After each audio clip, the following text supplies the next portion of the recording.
Good day everyone, and welcome back to DepEd TV.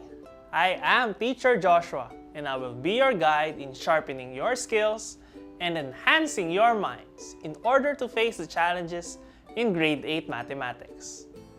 Ready your self-learning module, your paper, and pens with you, and let us have a wonderful day of illustrating rational algebraic expressions.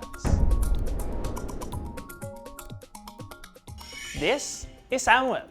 He is 47 years old, and he has 3 sons, and he is a painter. And he is the fastest painter in this community. Look at this wall. He painted this wall in just 4 hours. Now, what part of the wall is painted by Samuel in 2 hours? Since Samuel painted the wall in 4 hours, we can divide the wall into 4 parts, where each part is painted in an hour. To answer the question of which part is painted in 2 hours, we take 2 parts. And what is 2 parts out of 4 parts?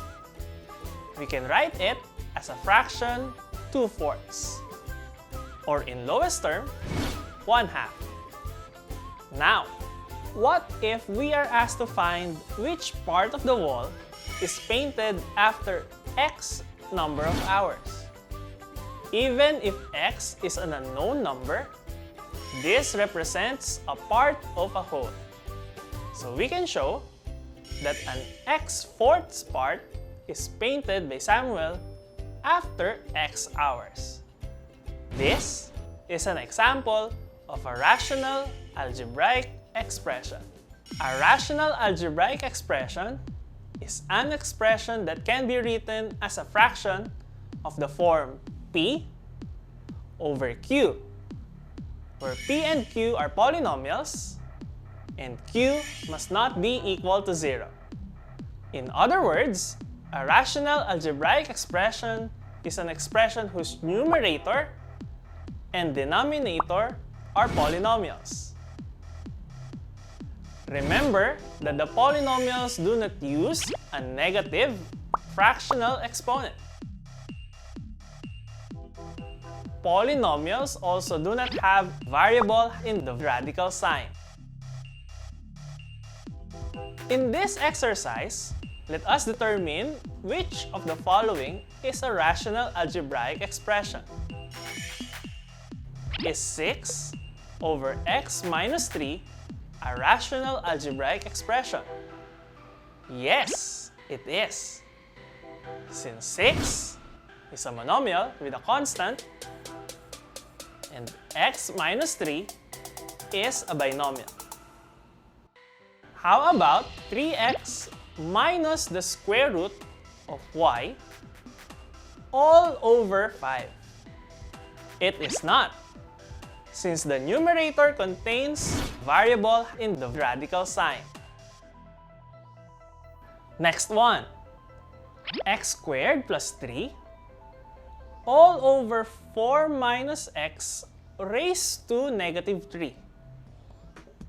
This is also not a rational expression since the denominator is not a polynomial. The variable has a negative exponent. Last example, x plus 3 all over x squared minus 9. This example is a rational expression because both numerator and denominator are polynomials. Like you have been taught in the past, 0 divided by any non-zero number is also 0. But any number divided by 0 is undefined. But take note, 0 divided by 0 is indeterminate. Try it on your calculator and it will have an error. Do you know why can't we divide by 0? Imagine this. We have 12 colored pencils, and we want 4 children to have an equal number of pencils. How many pencils will each child have? The answer is 3. We can show this with 12 divided by 4 is equal to 3. This also means that when we multiply 3 and 4, the product is 12. Now, by the same logic, let us say 12 divided by 0 is a number n. Can you find the value of n which will complete the mathematical statement? N times 0 is 12. Remember that any number multiplied to 0 is always 0, meaning that it is impossible for us to define or give a value to n. Hence, dividing by 0 is undefined. Since a zero denominator is not allowed in fractions, we must exclude values that will make the rational expression undefined or meaningless. Let us have the example earlier. 6 over x minus 3. To get the excluded values, we focus on the denominator and let it be equal to 0. Then we solve the unknown value of this equation. X minus 3 is equal to 0. What is the value of x? We can apply the addition property of equality by adding 3 to both sides of the equation. So we will have x minus 3 plus 3 equal to 0 plus 3. Simplifying, we will have an excluded value of x equal to 3. Let's take it up a notch. Next example. Which value or values of x will make 4x minus 2 all over 2x plus 10 undefined? Again, we are just concerned with the denominator. So we will have 2x plus 10 is equal to 0. By simplifying and the addition property of equality, we can have 2x is equal to negative 10. To get the value of x, we now divide both sides by 2. What will we get? We can conclude that the excluded value in the rational expression is negative 5. What if the expression is 7 over x squared minus 16? What value or values will make this undefined? We equate the denominator to 0. X squared minus 16 equals 0. Unlike the previous examples, we cannot simply apply the addition property to solve for x. To answer this example, we need another property of real numbers, which can be shown by this. Suppose that you have two dogs, Ace and Bruno, and a big piece of meat on the table. You left the house for a while, and after returning, you discovered that the meat is gone. What can you concur? If the house is entirely secure, such that no other people can enter it, there are 3 possible scenarios that can explain what happened. 1. Ace is responsible for eating the meat, and Bruno is innocent. 2. Bruno ate the meat, and Ace is innocent. Or 3.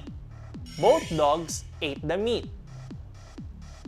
Just like in this scenario, when we have 2 unknown numbers, A and B, and their product A times B is equal to 0, at least one of them must be 0. We call this the zero product property. Going back, What value or values will make 7 over x squared minus 16 undefined?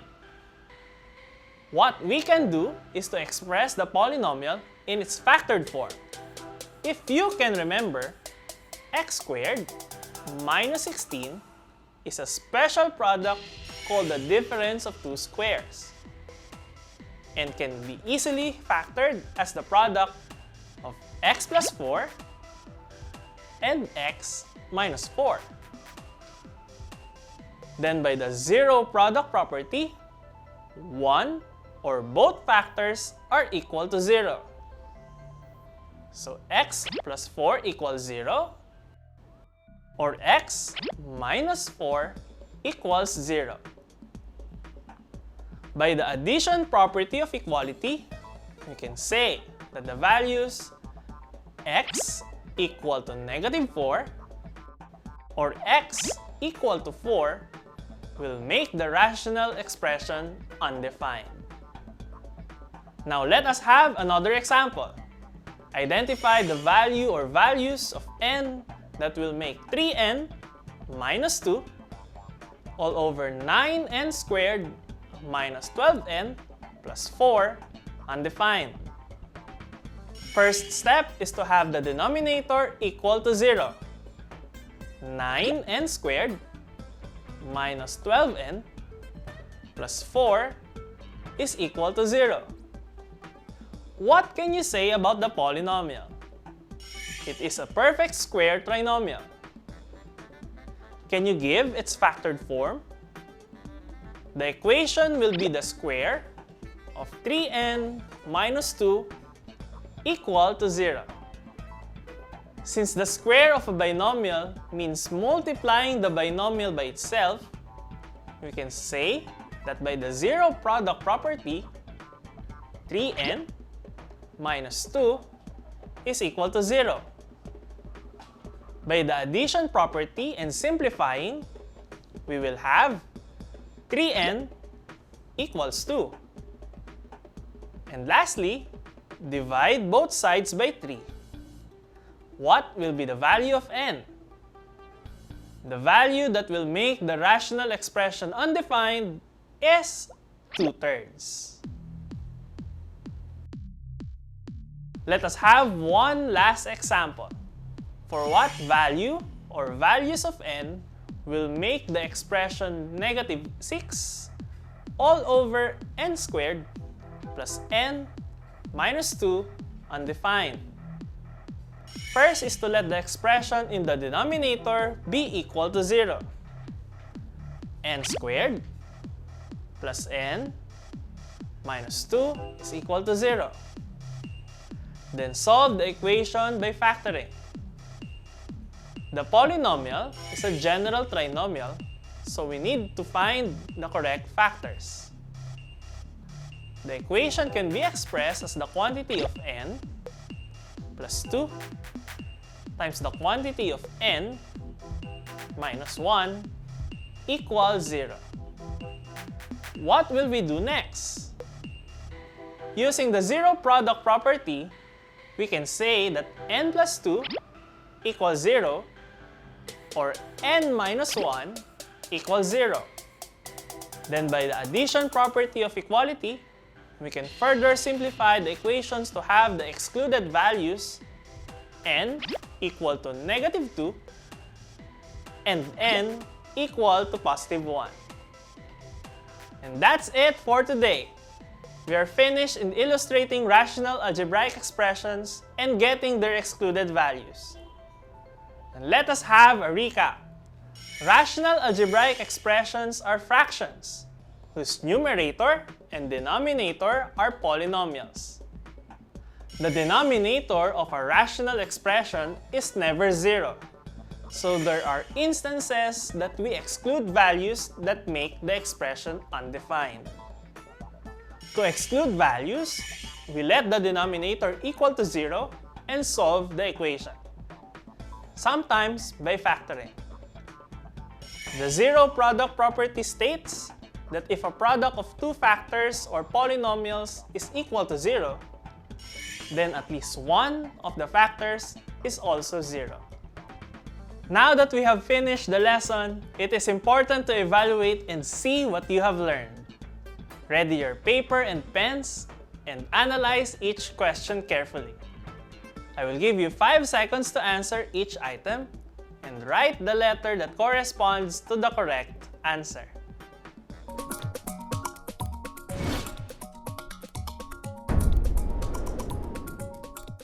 Number 1. Which of the following terms is described as the ratio of two polynomial expressions?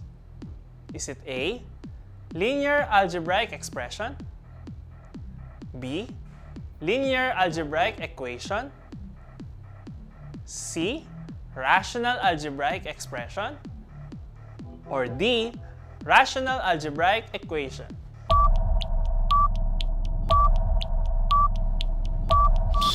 The correct answer is C, rational algebraic expression. Number 2.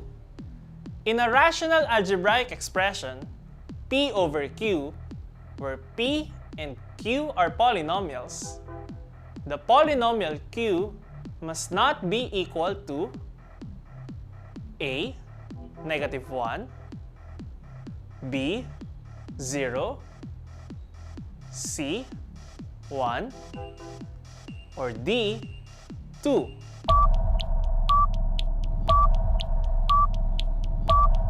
The correct answer is B, 0. Number 3. Which of the following is a rational algebraic expression? Is it A, 3n squared over n,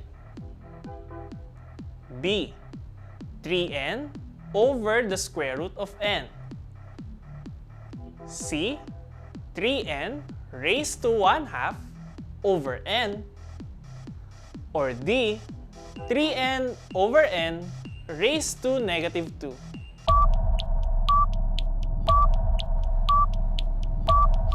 The correct answer is letter A, 3n squared over n.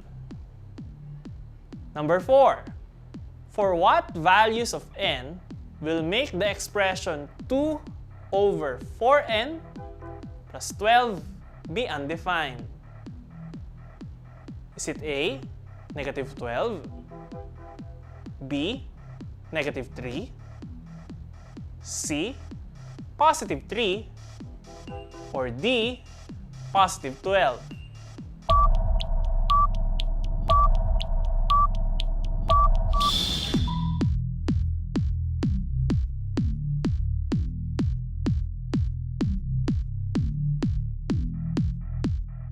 The answer is letter B, -3. Number 5. For what values of x will make the rational expression x plus 1 all over x squared minus 6x plus 5 undefined? Is it A, -1 and -5, B, -1 and +5, C, +1 and -5, or D, +1 and +5?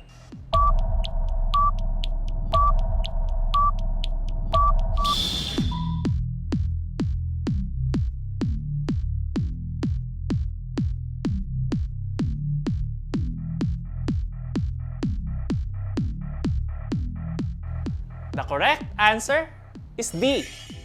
The excluded values are +1 and +5. Did you get a perfect score in the short seat word? Very good. If not, it is okay to commit mistakes at the start. Learn from your mistakes and keep on polishing your skills with the examples and assessment found on your self-learning modules. Remember that in mathematics, practice makes you better.